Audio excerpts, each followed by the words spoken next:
Hello guys, welcome to 5th generation hobby shop. Welcome to another video testing. Welcome to another vlog. And shout out po kay Sir Edwin of Cavite. Sir, welcome to 5th generation. So this is the Crossman Phantom P10 airgun pistol, CO2 powered. Ang bala niya ay 4.5mm steel BBs. Okay, so this is the box. Yan, Crossman, and then ito yung specs niya. Mechanism is repeater, power source 12G CO2 cartridge, caliber 4.5mm steel BBs, ammunition steel BBs, capacity is 20 rounder. Pero ang recommended namin is 10 lang, 10 rounder lang para yung spring hindi compress. Yan. Ang barrel niya ay naka smooth bore. Tapos yung sight niya ay naka fixed notch and blade. Tapos meron siyang safety sa slide. Okay, buksan na natin. Ito yung mga kasama, owner's manual. May target pa siya. Yan. Tapos ito yung steel BBs, this is Black Widow. Then meron din siyang kasamang copperhead, copper coated steel BBs. Ito yung unit. Crossman Phantom P10. Ito yung safety niya. Yan. Yan yung fire, then safe. Yan, safe. Ito fire. Yan. Pwede siyang lagyan ng flashlight. Ayan. May kasama siya CO2. Bali, yung CO2 po niya ay 5 piraso.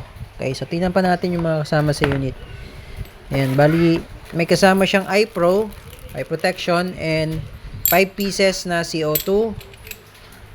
Ayan. Okay. So, yun yung mga kasama.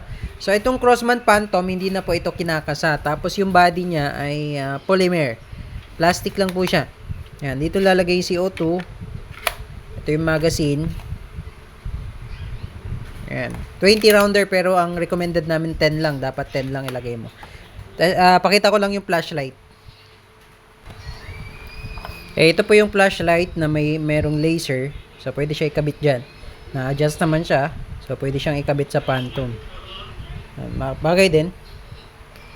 Okay. So, Crossman Phantom P10. Meron pala siyang kasamang silicone oil. Okay, silicone oil. Lagyan natin ng CO2. Every time maglalagay kay CO2, sir, lagyan nyo lang ng oil. Patakan nyo ng oil. Pwede rin doon sa may tip ng CO2. Pwede rin doon, pwede rin dito. Ayan po. Lagyan natin. Gamitin natin yung pop tie, no?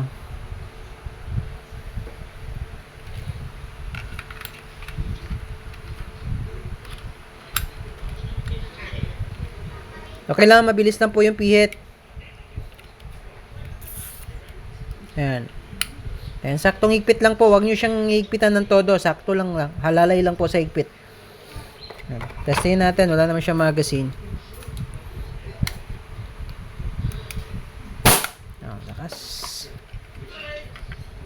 Ayan. Crossman Phantom P10. Yan yung itsura niya. Ayan. Crossman. Yan yung markings. Ayan. Caliber 4.5. So, hindi siya nakakasa. Hindi rin gumagana yung hammer niyan. So, pagkalagay ng CO2, lagay ng magazine. Ready to fire na yan. Ito yung safety niya. Ayan. Yung barrel. Ang barrel nito ay, ano ba barrel nito? Smooth bore ata. Ayan, naka-smooth bore ang barrel niya. Okay. So, yung barrel niya, metal yan. Smooth bore siya. Okay, John. Lagyan natin ng bala, BBs. Mas maganda 10 lang, sir. 10 shots lang. Tapos, paglalagay ng bala, sagad nyo lang to sa dulo. Ayan, lagyan natin 10. 1. Pasok nyo lang sa butas, tapos takpan nyo dito. Part na to, tatakpan nyo po. Tapos, ito, pag re-release nyo, angat nyo lang. Yan. Kasi pag hindi nyo tinakpan, tatalsik yung bala. Yan. Tapos, ito pala, sa Phantom, kailangan, kasi mechanism niya sa repeater, kailangan, ang kalabit mo, direkta. Na huwag nyo siyang i-half. Pag i-half nyo siya, mag-i-engage siya, mahuhulog yung BBs. Kailangan direkta, sir, no? Ang kalabit nyo, kailangan ganito. Ganyan. Kailangan diretso yung kalabit, no? Huwag nyo siyang i-half muna. Kasi pag i-hap nyo, pwedeng malaglag yung, yung bibis eh. Tapos ito, pag nilalagay nyo siya sa magazine, ay sa unit, dahan-dahan lang. Pag tinanggal nyo yan, may mahuhulog yan. Normal lang po yun. Kasi repeater mechanism po siya. Yan. Crossmount Phantom, hindi na kinakasa. Plastic yung body, pero malakas. Testingin natin sa lata. Yan. Testingin natin dito. Ito yung lata ng Mega Sardines. Yan. Bagong bukas lang yan. Testingin natin kung tatagos ba siya. Okay, Sir Edwin ng Cavite. Sir, testing ng Crossmount Phantom P10. Yan. Ayun yung target natin. Testingin natin. Firing. Tingnan natin kung ano yung kung nabutas ba siya. Okay, so ang distance ko po sir sa target ay nasa 2 to 3 meters po yan. So ito yung lata. Ayan. Tagos. Tagos siya sa lata. Yan o. Diba? So malakas. Tumatagos sa lata yung bala. Yan, 2 to 3 meters. Pero kung medyo malayo-layo na yan, I'm not sure kung tatagos pa rin. No? Yan, 2 to 3 meters lang yung layo natin. Yan, tagos talaga siya sa lata.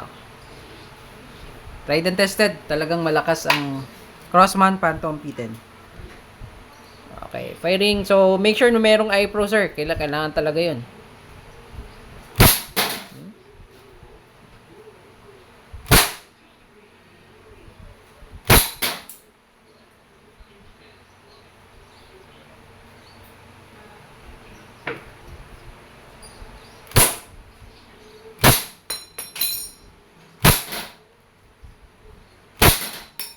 Lakas.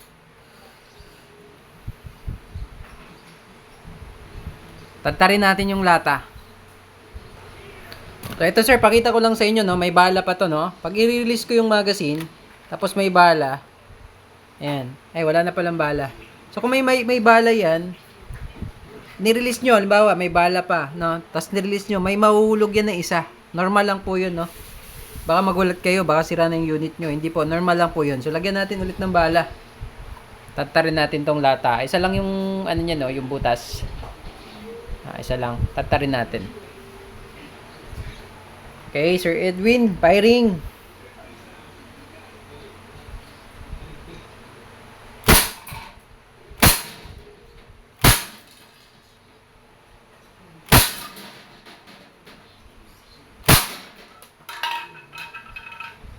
Tingnan natin yung lata.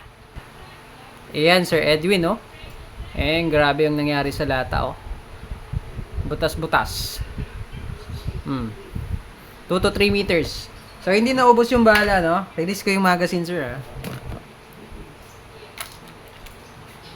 Ayan. So, may bala pa. Ayun, hindi lang klaro masyado yung bala kasi kulay itim. Ayan. Tapos, pag ilalagay nyo pala yung magazine, dahan-dahan lang, sir. Dahan-dahan lang. At kailangan, crossman lang din yung gagamitin yung bala. Huwag po kayong gumamit ng ibang bala. Crossman lang dapat.